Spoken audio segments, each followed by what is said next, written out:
สถาบันการเมืองการปกครองแห่งชาติได้เปิดสุดเฮียนบำรุงทฤษฎีการเมืองขั้นสูงระบบเล็งรัด45 วันและสุดเฮียนปริญญาเอกทฤษฎีการเมืองและการปกครองใน2 สาขาคือสาขาปรัชญาและสาขาเศรษฐศาสตร์การเมืองเปิดสุดเฮียนบำรุงทฤษฎีการเมืองขั้นสูงระบบเล็งรัด45 วันและสุดเฮียนปริญญาเอกทฤษฎีการเมืองการปกครองโดยการเข้าร่วมของท่านนางศรีใสฤเดชมุนโซนหัวหน้าคณะจัดตั้งศูนย์กลางพรรคโดยมีรองศาสตราจารย์ภูวงศ์อุ่นคำแสนหัวหน้าสถาบันการเมืองการปกครองมีคณะบริหารงานพรรคคณะอำนวยการมีผู้ต่างหน้าจากกระทรวงนักศึกษาปริญญาตรีนักค้นคว้าปริญญาโทและปริญญาเอกทั้ง2 สาขาเข้าร่วม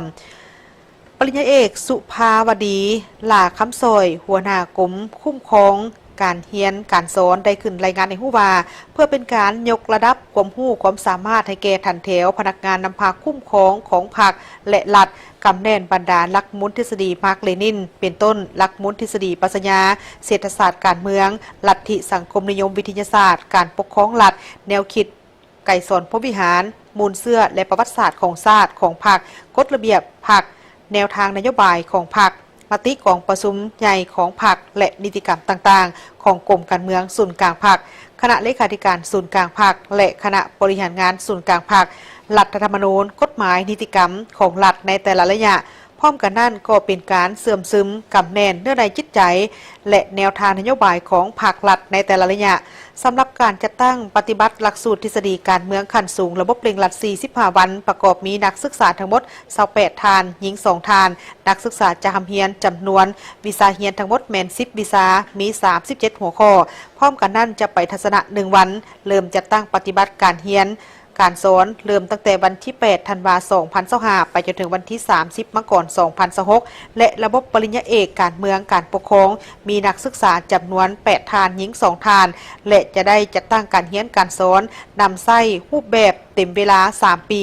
แต่ละสาขาประกอบมี64 หน่วยกิจหรือเท่ากับ 3,072 ชั่วโมงโดยเฉพาะเมนสาขาปรัชญานักศึกษาเมนจะได้เรียนต่อเนื่องจากระบบปริญญาโทซึ่งจะต้องได้เรียนบรรดาวิชาหมวดวิชาบังคับหมวดวิชาเลือกเก็บกำข้อมูลเขียนและป้องกันวิทยานิพนธ์และสาขาเศรษฐศาสตร์การเมืองนักศึกษาเมนจะได้ทำเรียนวิชาเฉพาะบังคับประกอบมี6 วิชามี14 หน่วยกิจคือหมวดวิชาเรียนความรู้ทั่วไปหมวดวิชาบังคับหมวดวิชาเลือกเก็บกำข้อมูลเขียนและป้องกันวิทยานิพนธ์เริ่มจัดตั้งปฏิบัติการเรียนการสอนแต่วันที่8 ธันวาคม 2025ไปจนถึงวันที่8 ธันวาคม 2028จึงจะสำเร็จซึ่งรูปแบบของการจัดตั้งการเรียนการสอนแม้นจะได้มีการขึ้นห้องรับฟังการบรรยายสัมมนาเป็นหน่วยและรวมห้องการเขียนบทรายงานแต่ละวิชาและเขียนเป็นกลุ่มค้นคว้าด้วยตนเองรับฟังการรายงานเพิ่มทัศนศึกษาลงเก็บกำข้อมูลและเขียนบทป้องกันวิทยานิพนธ์จบสั้นการเรียนในครั้งนี้เพื่อเป็นการยกระดับ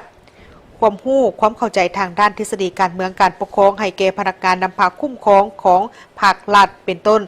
ลัทธิเป็นต้นก็แม่นทฤษฎีมาร์กเลนินทฤษฎีปกครองบริหารแนวคิดไก่สอนพวิหารมูลเสื้อและประวัติศาสตร์ของพรรคของชาติแนวทางนโยบายของพรรคและรัฐให้มีความนักแน่นและเลือกเสริงขึ้นตื่มและข้อมูลใส่ทฤษฎีการเมืองการปกครองเข้าในการเคลื่อนไหวนำพาซี่นำเวียกงานที่ตนรับผิดชอบอย่างถูกต้องและมีประสิทธิภาพและประสิทธิผล